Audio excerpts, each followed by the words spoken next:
The new Congress kicked off in dramatic fashion on the House floor. Republican Mike Johnson won a full term as House Speaker, but gaining the full support of his party and clinching the gavel was no easy feat. Two initial Republican holdouts flipped their votes in favor of Johnson after speaking with President-elect Donald Trump. But Johnson's razor-thin win to oversee the smallest margin of control in nearly a century is already putting the Trump agenda to the test. Ed O'Keefe is in West Palm Beach with more. Ed, good morning. Dana, great to see you. You know, normally picking a House Speaker is a pretty quick and easy vote, but given how closely divided the House is between Democrats and Republicans, Speaker Johnson couldn't take any vote for granted, nor could the president-elect down here in Florida, who had to phone some of his fellow Republicans to shore up support. The Honorable Mike Johnson of the state of Louisiana has received 218. Is duly elected Speaker of the House of Representatives for the 119th Congress. Speaker Mike Johnson keeps his job, but he won one of the smallest margins possible. We have a mandate, and that was shown in the election cycle. The people want an America First agenda. With a razor-thin majority for Republicans, Johnson's victory wasn't certain. He had just one vote to spare. Massey. Tom Emmer. And initially, 3 House Republicans voted against Johnson.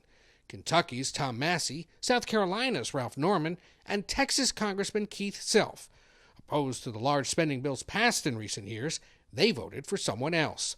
Massey, a longtime critic of leadership, wouldn't budge. But on the House floor and in back rooms, Johnson pressured Norman and Self to support him, with some help from the president-elect. I've talked to the president twice today.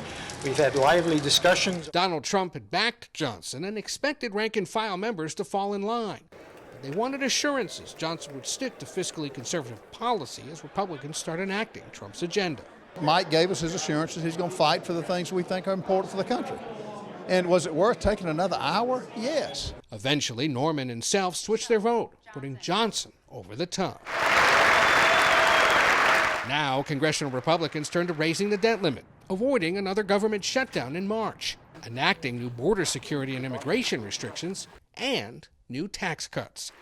Failure to get all Republicans on board means possibly turning to Democrats for help.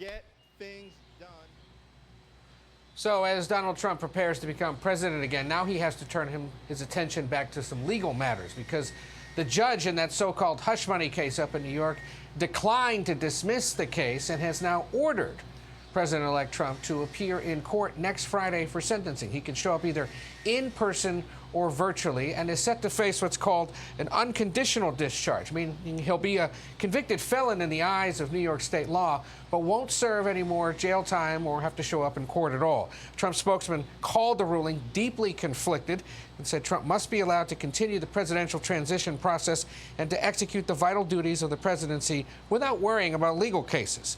President-elect could still appeal the judge's decision not to dismiss the case. But, Michelle, it now appears more than likely that a president-elect is going to have to show up in a courtroom to face criminal sentencing, something we have never seen before. Never a dull news day, Ed O'Keefe. Not for you. Thank you so much.